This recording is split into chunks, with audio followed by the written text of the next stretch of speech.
What is up, y'all? Welcome back to another episode of the Two Game Podcast. I am here to conclude my review series for Fallout Season 1 with the finale, episode number 8. I absolutely love this episode. I think this is one of the best episodes in the entire first season for sure. It is like when you think about a season finale, this is what I would picture. Like just having all of my questions answered while also giving me teases for season 2. I thought they did this masterfully. Now, with that being said, I don't think this episode was absolutely perfect by any means. And we'll kind of jump into some of the things that I'm not a huge fan of or things that they probably could have done a little bit better. And the first issue that I have, and it's not really an issue, it's just I kind of wish they would have done something a little bit different.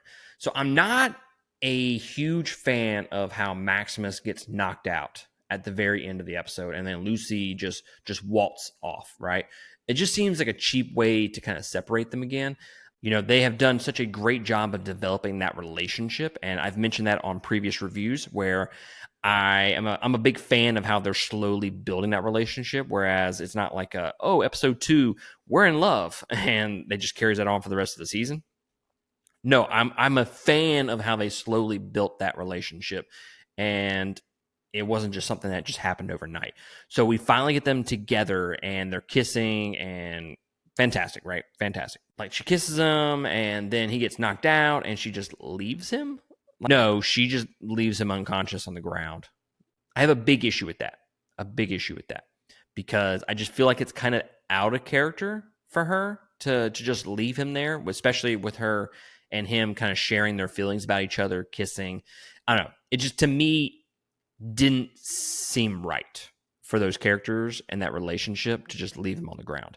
But who knows? Maybe season 2 will prove me wrong and we'll get some different character interactions and whatnot.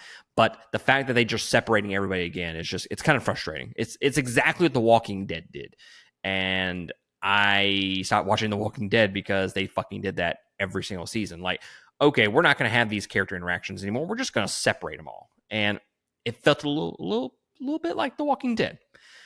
The other thing that I would say that I'm just not a big fan of, and it's more the fact that I wish there was more of her. And I wish there was a little bit of Moldaver in this season, okay? I was kind of expecting her to come back for season 2 and to continue to be a presence in this show.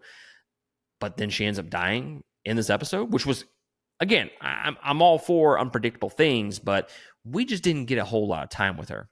So I just wish I would have gotten just, I don't know, maybe an episode or 2 more, where a few more scenes with Moldaver, just more interactions between her and the other characters just would have been nice. But with that being said, that's just a personal preference. It's not necessarily that this episode did it wrong by not including her more.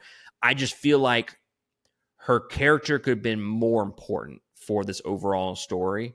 She just seems to me kind of like the middleman, and like an intersecting point between two different storylines. We got the stuff with the ghoul trying to find her, and we got the stuff with Lucy trying to find her to save her dad. So it just seems like she was the middle of all that, and it was just kind of lackluster a little bit. But with that being said, we got to talk about some of the things that I loved, and everything else I loved, guys. I will continue to say that this is some of the best pacing in a TV series of all time. The pacing of this episode is so fucking good.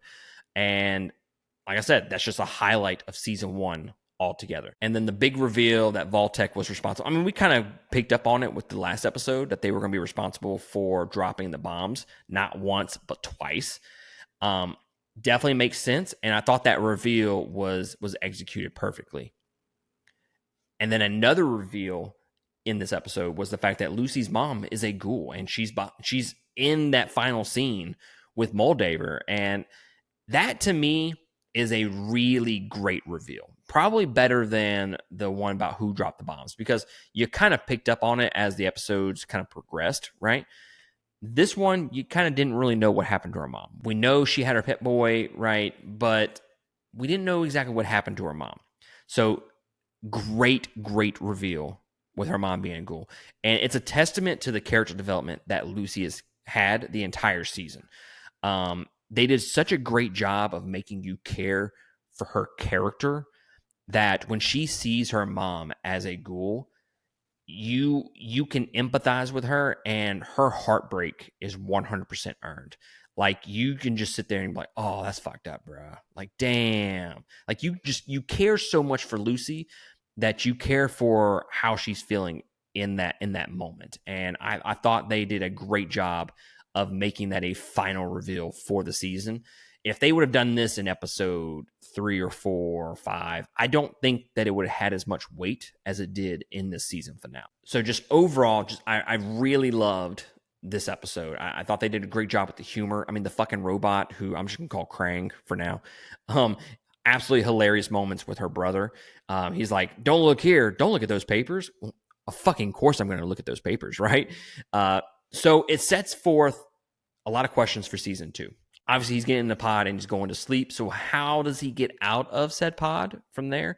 The ghoul and Lucy are teaming up to go after her father. So, what does the interactions between the ghoul and Lucy look like in season 2? Are we going to get kind of the interactions that we got in like episode 2 between them two? Or are we going to get a jaded Lucy where she's kind of just in shambles from learning about the secret about her father? Because to me, I love those character interactions between them two, especially the ghoul. The ghoul is fucking awesome in this season. So I'm very curious to know how those interactions, how they're going to play off each other as characters moving into season 2. And then I guess just the big thing of where does that lead us from that point forward? Is that going to be the overall season? Is just her going after her father? So those are some big questions that we have going into season 2. So overall, I really, really love this episode. I thought the season as a whole was just masterfully done. And it is definitely one of the best seasons of a video game. And I guess that's one thing that we really haven't discussed on the podcast in general is video games being adapted into TV shows or movies. Generally speaking, up until the last few years, like, it was very difficult to adapt a video game into a movie or a TV show. But I think you can put this up there as one of the best adaptations of just anything, not just necessarily a video game, like book, video game, comic book, whatever. I think that this season was really, really great. And if you've been following along with this review series, I appreciate you joining us. But guys, let me know below what you think about episode 8 and the overall series as a whole up to this point. What did you think about season 1? Did it meet your expectations? Did it exceed them?